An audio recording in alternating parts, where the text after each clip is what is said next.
High above the city of Rio de Janeiro, at the summit of Corcovado mountain, a figure stands with arms stretched wide against the open sky.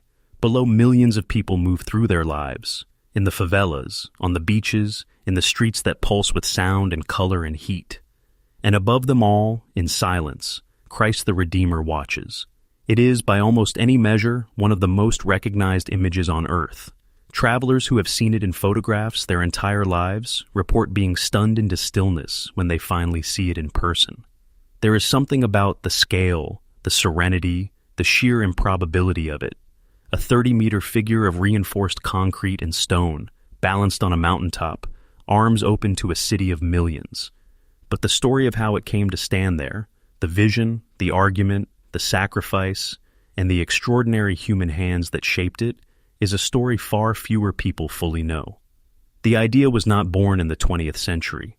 As far back as the 1850s, a Vincentian priest named Pedro Maria Bosch had proposed placing a Christian monument atop Corcovado mountain. He imagined it as a tribute to Princess Isabel, the daughter of Emperor Pedro II, and the woman who would later sign the law abolishing slavery in Brazil. The proposal was considered and quietly set aside. Then in 1889, everything changed. Brazil became a republic. The formal separation of church and state effectively buried any hope of a government-backed religious monument. For decades, the mountain stood bare against the Rio skyline, its potential unfulfilled. It was 1920 when the Catholic Circle of Rio revived the dream with renewed urgency. Brazil was changing rapidly. The cities were swelling. Industrialization was pulling people away from rural life and traditional faith. The Circle organized an event they called Semana do Monumento, Monument Week, to gather donations and signatures from a public they feared was drifting. The money came largely from Brazilian Catholics across the country, many of them ordinary people giving what little they could spare. The gesture was as much a statement of cultural identity as it was an act of religious devotion. Several designs were debated: a simple cross, a figure of Christ holding a globe in one hand and a cross in the other, a pedestal meant to symbolize the world entire. Each had its advocates. Each told a different story about what Brazil wanted to say. In the end, the vision that won was the most human of them all, Christ with his arms open wide, a gesture of peace, of welcome, of unconditional embrace. The man entrusted with translating that vision into form was Paul Landowski, a French-Polish sculptor of considerable reputation working out of Paris.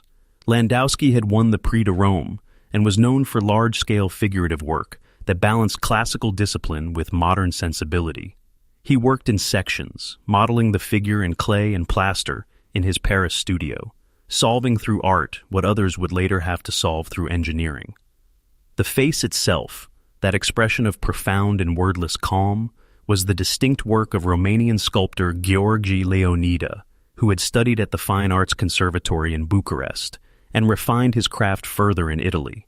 Leonida's contribution is often understated, but it is the face that people remember. It is the face that stops you.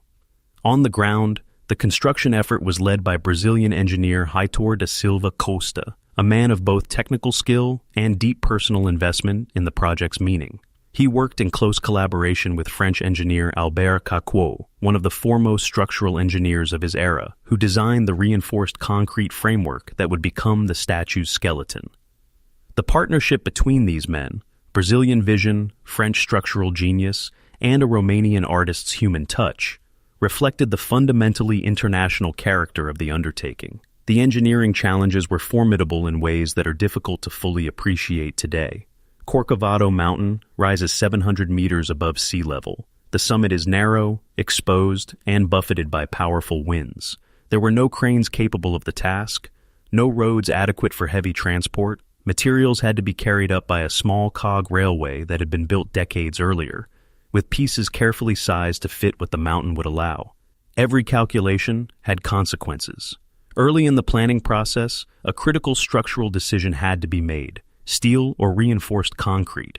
A committee of engineers studied Landowski's designs with care. The outstretched arms, each extending 14 meters from the body's center line, for a total span of 28 meters, created enormous lateral stress. The cross-shaped geometry of the figure made reinforced concrete the structurally superior choice. Albert Caquot's design distributed the loads in ways that steel framing of the era could not have matched as efficiently. The outer surface required its own solution. The team selected soapstone, talc schist in geological terms, quarried and cut into thousands of individual triangular tiles, each fitted onto the statue's surface by hand, like pieces of an enormous mosaic. Soapstone was chosen for its extraordinary durability, its resistance to the humid tropical climate, and its relative workability under skilled hands. Even the concrete at the statue's base had to travel across the Atlantic. It was sourced from Limhamn in southern Sweden, a detail that speaks to just how global this project truly was. Nothing about Christ the Redeemer was improvised. Every element was deliberate. Construction began formally in 1922 and would not be finished for 9 years. The final cost was the equivalent of $250,000 American dollars, a sum raised almost entirely through private donation. When the statue was at last ready to be unveiled, the ceremony planned for October 12, 1931, was conceived as a marriage of faith and modernity. Guglielmo Marconi, the Italian inventor who had given the world wireless radio, was positioned in Rome, more than 9,000 kilometers away, prepared to activate the statue's floodlights remotely via shortwave signal.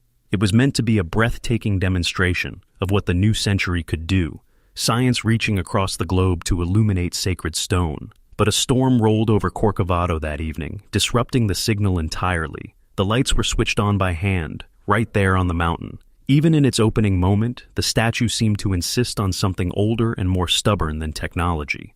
The numbers, when you lay them out, are striking. The statue stands 30 meters tall above an 8-meter pedestal. It weighs 635 metric tons. The arms span 28 meters. It is the largest Art Deco sculpture on Earth. And in 2007, it was voted one of the new 7 wonders of the world, a designation chosen by popular vote, by tens of millions of ordinary people around the globe who looked at those open arms and recognized something that required no translation. But the mountain is not gentle to what sits upon it. Lightning has struck the statue repeatedly. In February 2008, a violent storm damaged the fingers, the head, and the eyebrows. In January 2014, lightning dislodged a finger on the right hand entirely. Strong winds and tropical erosion work ceaselessly at the soapstone surface. The original pale stone from the quarry is no longer available in sufficient quantity, and replacement pieces are noticeably darker, a visible seam between old and new, between what was built and what must be maintained. Restoration has therefore been a constant obligation. A sweeping effort launched in 2010 employed 100 workers and consumed more than 60,000 individual stone pieces drawn from the same original quarry. Lightning rods were repaired and repositioned.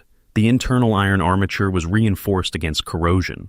Layers of fungi and microorganisms were carefully stripped from the stone. When the restored statue was unveiled, it was bathed in green and yellow light, Brazil's national colors, as the country's football team competed in the World Cup below.